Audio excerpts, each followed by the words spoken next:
Join us in this series to enjoy the holidays with less stress caused by doubt, guilt, shame, and worry. Use the register link below.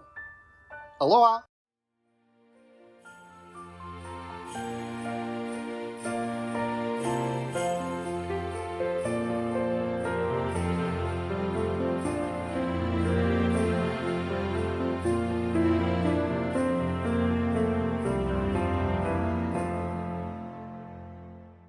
We're nearing the end of our Holiday Blues Busters series. As we prepare to launch you into the rest of the year, it's time to set up and review some healthy habits. This particular exercise, you're going to need 2 large sheets of paper. We're going to do some brainstorming.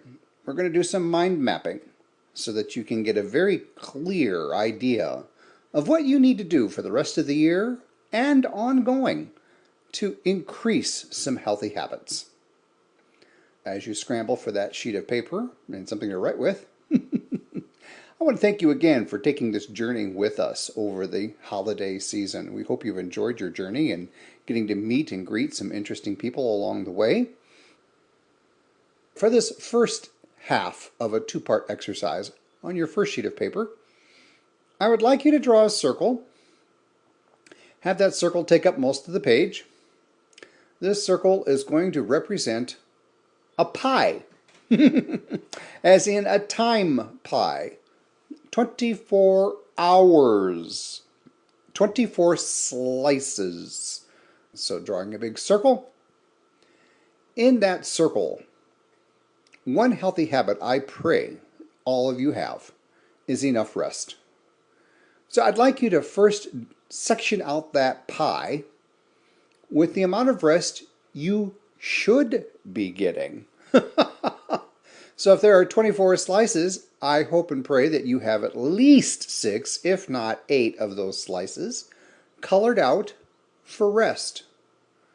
Or basically 1/4 of your pie chart is designed for you to have your eyes closed, yourself tucked into bed, and getting plenty of rest.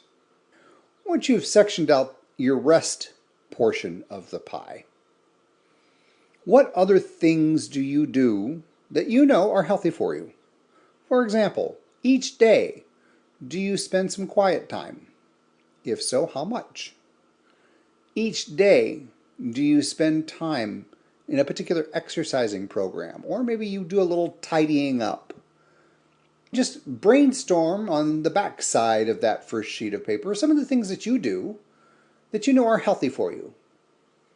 Exercise, cleaning, meditation, laughter, reading, things that aid your health physically, emotionally, and spiritually. Just brainstorm a list of things. On your pie chart side, color that in so that you've got a full, healthy day. Part of your full, healthy day, of course, would be whatever you need to do to make sure your bills are paid. Now, if going to work, if how you earn an income is something that's less than healthy for you, we need to deal with that. It's time you get in one of our classes to help you resolve the stress related to earning an income. So part 1 of this is creating a map, a time map of what a healthy day should look like. On one side of that sheet of paper, you've got your pie chart. And on the other side of that paper, you've got a list of things that you know are healthy for you. As time goes on, you can add to your list and color in your pie chart. The second sheet of paper, no, we're talking about that stuff that you know is not healthy. You know all too well you should not be doing whatever those things are. On one side of that sheet of unhealthy habits, what are some of those unhealthy habits you know you have? Let's get real. The only person who's going to see this pie chart and this list is just you. Brainstorm a list of things you know that you do on a daily basis that shouldn't be part of your daily basis. You know they're unhealthy for you. Maybe you're eating or drinking or doing something that you know is unhealthy. What are those things? Doubt, guilt, shame, and worry will be on everybody's list most likely. As you think about how much time you spend with doubt, guilt, shame, and worry, one way to get a handle on that is take a little sheet of paper with you throughout the day, draw 4 squares, write the word doubt, guilt, shame, or worry, 1 word per square. And as the day goes along, put a little tick mark in there every time you catch yourself doubting yourself, feeling guilty, having a sense of shame, or worrying about something. Just put a tick mark in there. And at the end of the day, look at those tick marks. What were those tick marks representative? A minute or two? An hour or two? As you list those things out that you know are less than healthy for you, maybe it's time you spent arguing with people. Maybe it's time you spent in rush hour gridlock traffic. Maybe it's time you spent simply avoiding what you know you need to do, like possibly go for a walk. Avoidance is another one of those unhealthy habits. Procrastination is another one of those unhealthy habits. The goal in your brainstorming of things that you do on a daily basis that you know aren't as healthy as it could be for you. As you get your list together, you're going to begin to see themes, and you can start grouping those themes together. And on the other side of the paper where you have your pie chart, you can begin to draw out the time that you actually take with those unhealthy habits. Once you have those 2 pie charts, you can look at where you can be and where you are. What's the middle pie chart? What are the steps you need to take to get to that healthy day? We've set you up for a healthy day through the last few weeks of our Holiday Blues Buster series. If you recall, our very first healthy habit is we started talking about time management skills. We asked you to look at how you set boundaries. Do you set enough boundaries? For example, are you saying yes when you should be saying no to people? Are you pacing yourself accordingly? In week 2, we looked at the difference between what traditions are and what rituals are. Habits, as you recall, fall into those categories of healthy and unhealthy. In our second week of the Holiday Blues Buster series, we began to look at how to dissolve unhealthy habits. Another way to get to a healthier day is to be really clear on your balance between giving and receiving. Week 3 of our journey together, we looked at finding that healthy balance between giving and receiving. And that has a lot to do with your time management skills, your boundary setting skills. So that balance between giving and receiving, where are you out of balance? What do you sense you need more of or less of? Spend some time just pondering this. And you need not answer every single question that you're hearing in this class immediately. Take some time, ponder, have a journal handy, write your thoughts down. Another way to regain a better sense of health on a physical, emotional, and spiritual level is recalling what we talked about in week 4. Week 4, we dealt with clear communication skills. We practiced ways to be clear in how we communicate. Because let's face it, if we're not hearing someone correctly, if we misinterpret something, or if we say something that causes a bit of a damage, then we've got damage control, right? If we say something and we assume someone understood what we said, we all know how that may end up. So once again, part of establishing some healthy habits is by establishing healthy communication skills. If you need to, go back and listen to those suggestions so that you can remind yourself what actual communication is all about on a healthy level. Finally, another step, recall what we did in week 5. We looked at a perspective. A perspective by looking at how we just ponder. Are we the glass half full type or the glass half empty? Are you more of a positive person or are you more of a pessimistic or negative person? One way to get a handle on our healthy habits is, where do we fall more often than not when we ponder? Are we pondering the worst case scenarios all the time? Or are we pondering the potential, true potential? Again, I invite you to put some reflection time in your healthy habit pie chart.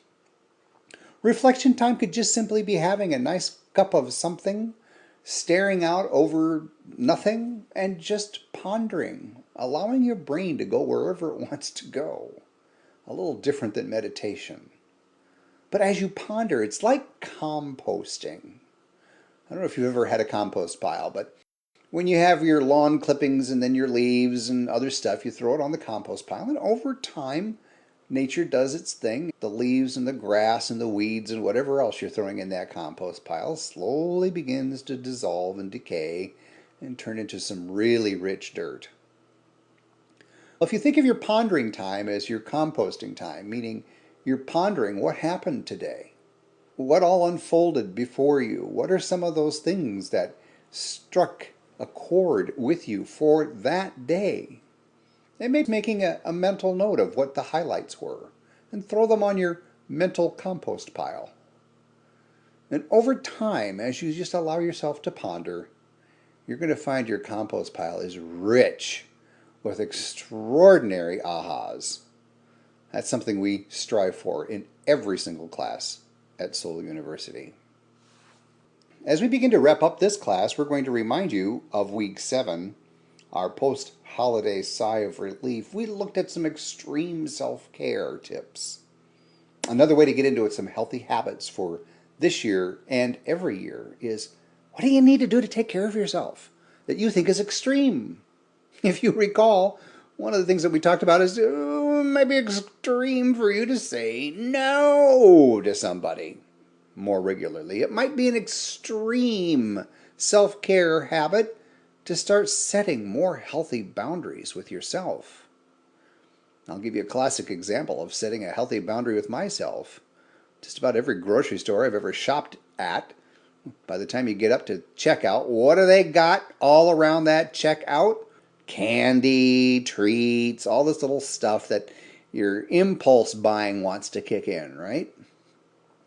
One of my healthy habits is just looking at the diversity of all the things that are waiting for me to buy, but that I really don't need.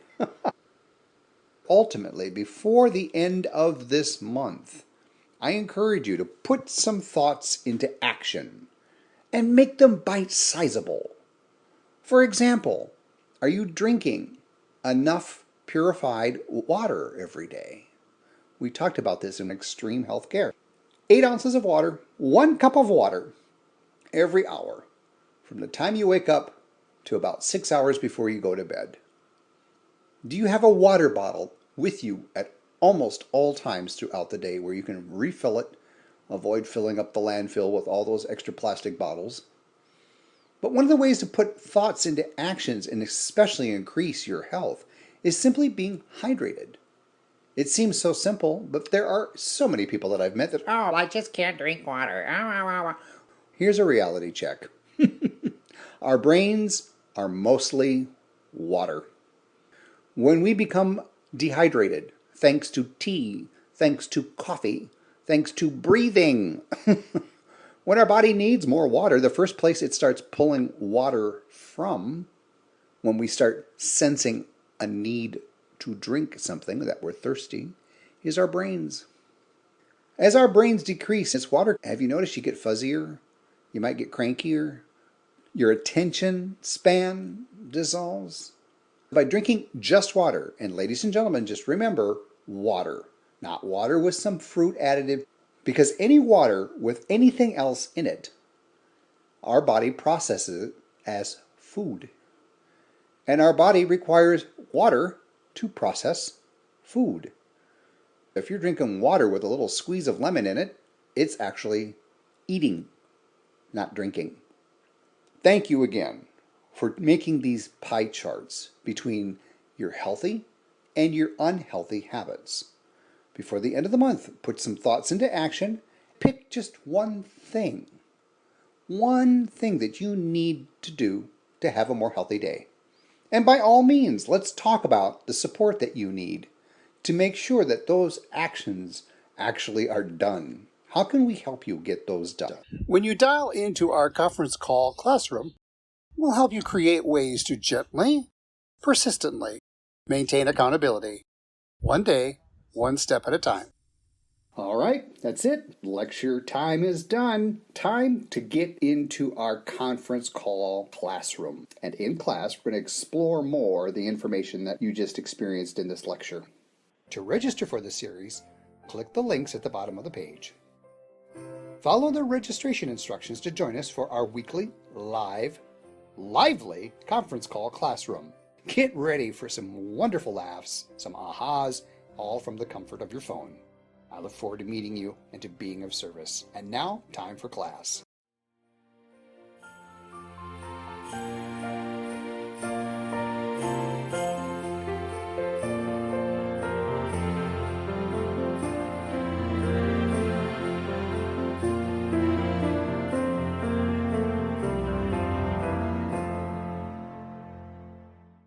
As you were listening to class, I'm curious, what did the little angel say on one side of your shoulder and the little devil say on the other side of your shoulder? Anybody have anything pop up for them?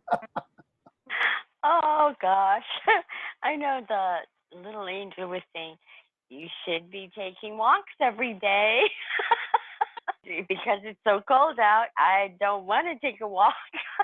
The angel also said, I'm doing good with drinking more water on a daily basis all the time now. I'm starting to funny. I was one of those people that did not like to drink water at one time. I was. Water? I don't want to drink water. I wanted to drink soda. Huh? But now it's water. Good. So water is much more healthy. Sodas have a lot of stuff in there that nobody should be drinking. Water is a lot more healthy. Absolutely. Yeah. Cheryl, I have a hard time envisioning you drinking sodas. You don't drink sodas, do you? No, we haven't for years. I used to drink Coca-Cola all the time. I can't take the caffeine of any of those. It makes me really jittery. So I can't even have hot chocolate. But I am a chocoholic, I do have to admit. And that's one of the things that popped up for me. After Christmas sale for Christmas stuff this year, I bought lots and lots of candy canes.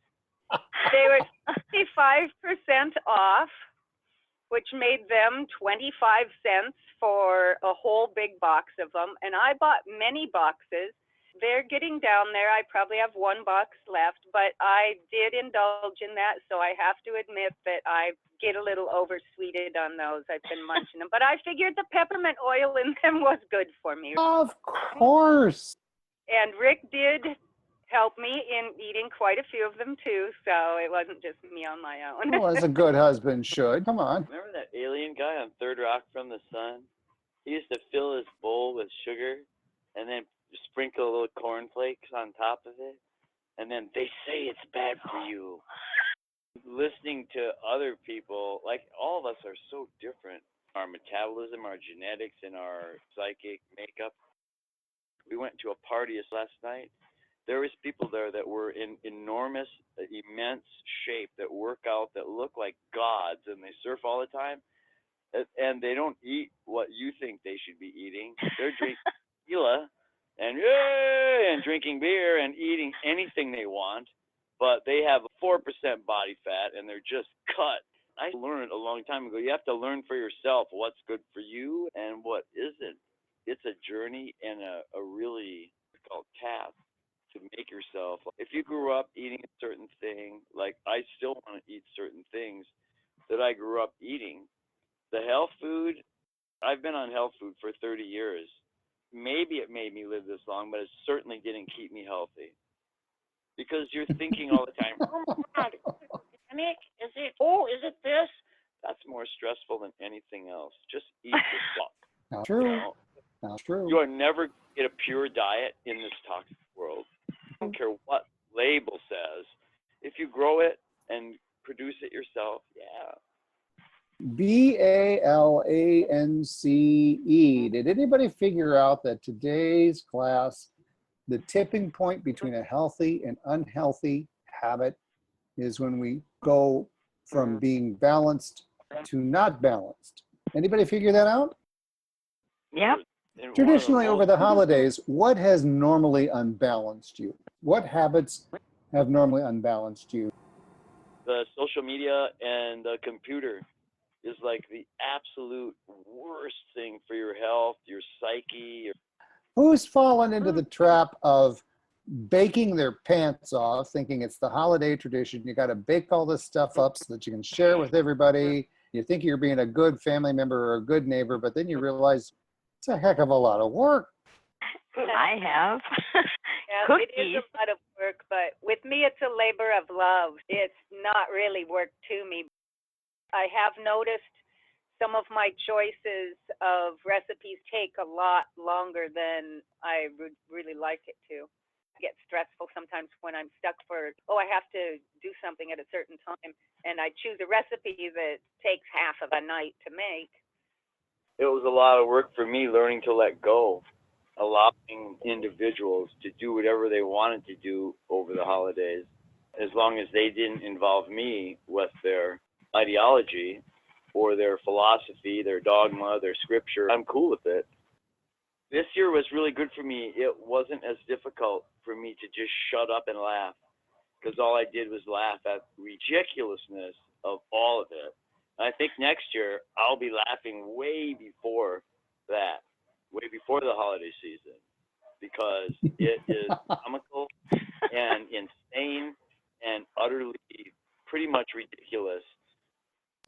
What about the decorating? When I grew up, the holidays was always about decorating. We had to have the big tree, we had to have all the decorations, things had to be put up on the mantle, and then there was the ritual of taking it down and how it's supposed to look the same year after year. You can't alter anything. Like one year, somebody brought home this, what I called a plant for a tree. You got to remember, I grew up in a household where it was a big old home, 14-foot tall ceilings. We had the humongous evergreen in the house. You just stuff it through the front door.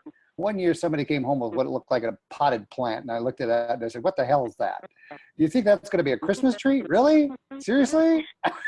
So habits in the form of routines, habits in the form of expectations, there are certain expectations that come with the holidays. You're going to do certain things with certain people at a certain time year after year. How many of you have loosened up on all that?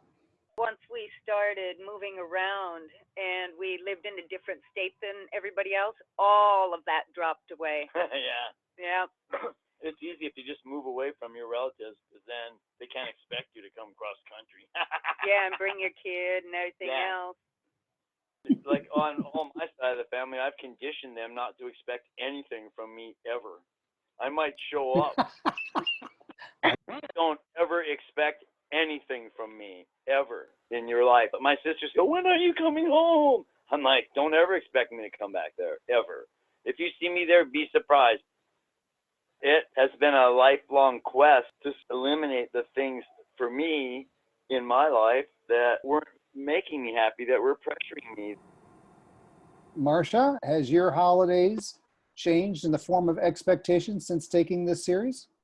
Oh, definitely. Even before that, because all that expectation stuff really took place when family was close. When my kids were young, we were living in Hawaii. There was always, whose turn is it to have the holiday gathering for the family? But it seemed like it was always my turn. It was always big to do with the dinner and everything.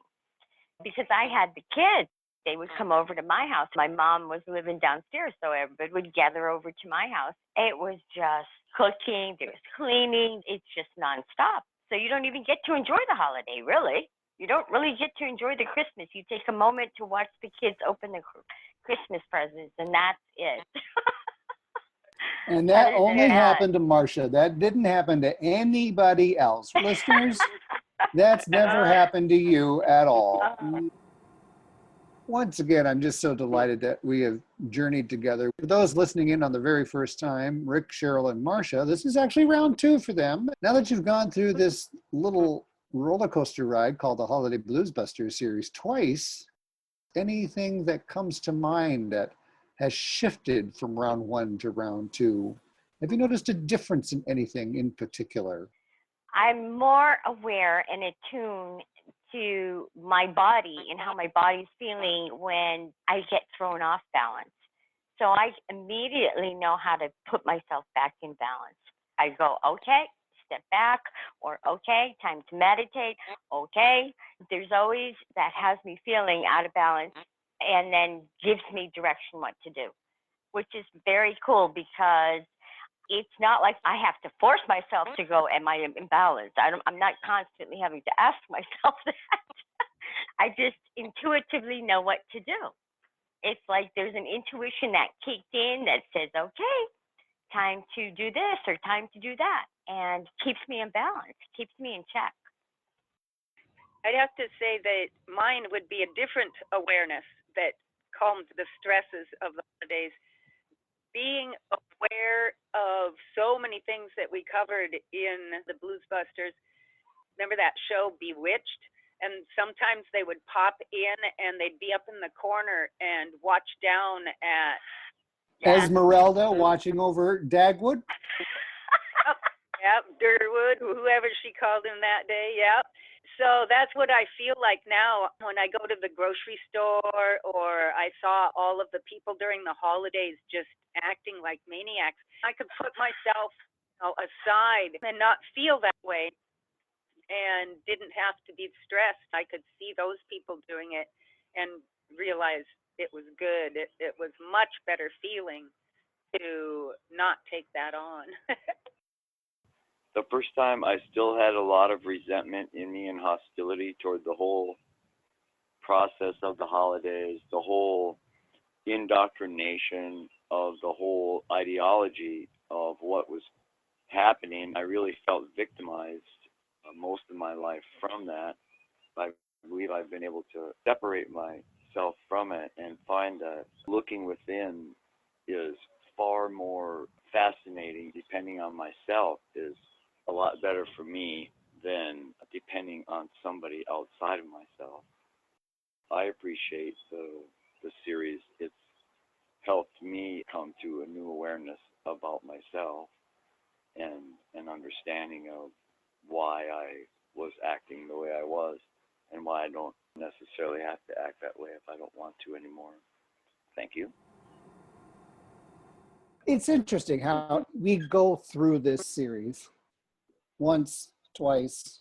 It's much like washing a window. You wash the window the first time and you step back and you go, okay, there's a streak there, there's a streak there. Or when you're refinishing wood, you got to take off the layers, or taking the wallpaper off. It's in layers, isn't it?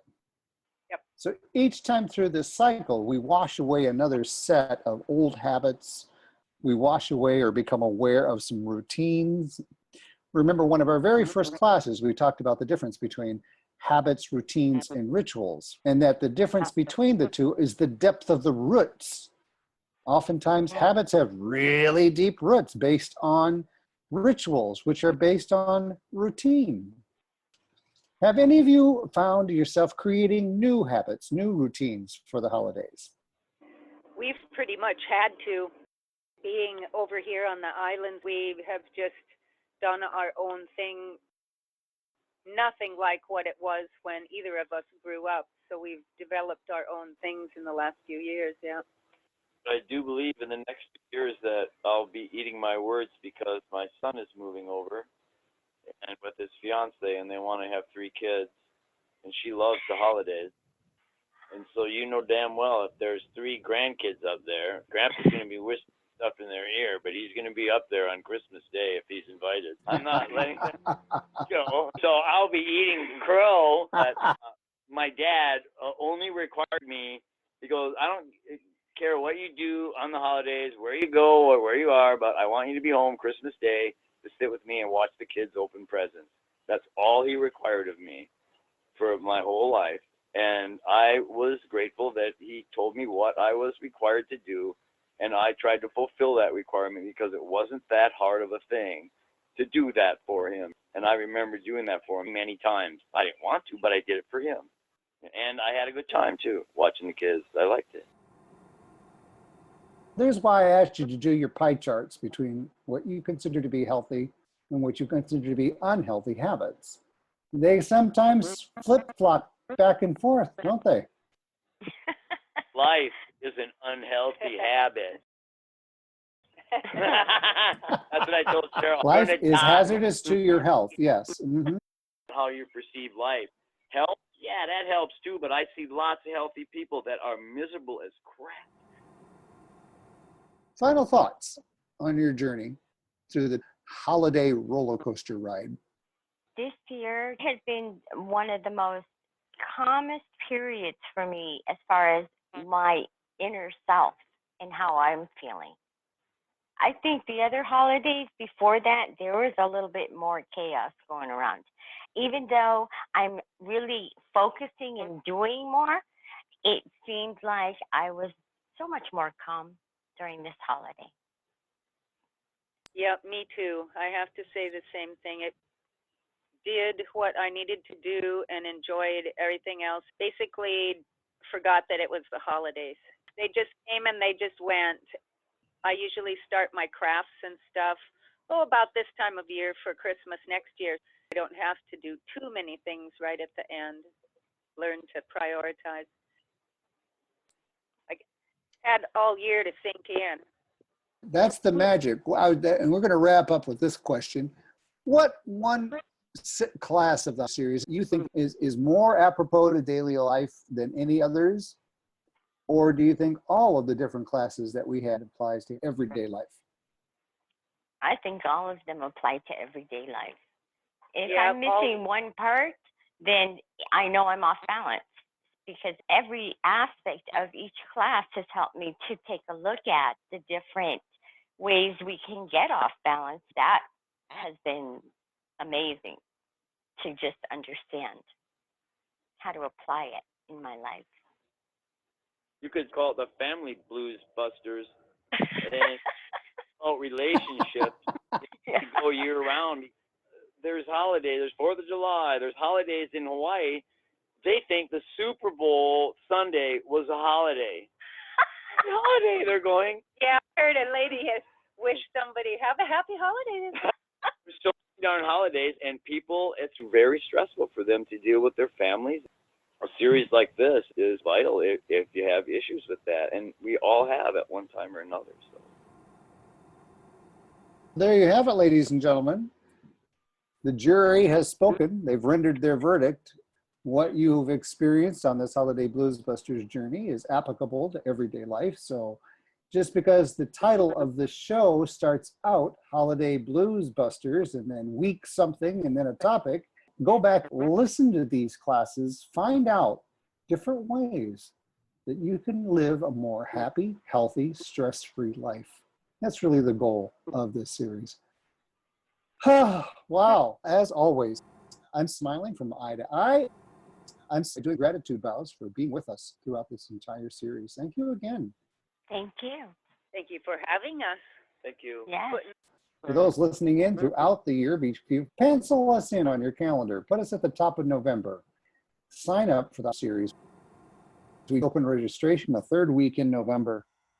And the best bet is to get in right at the beginning, because then you can be in class with us, sharing your thoughts and having some laughs along with us.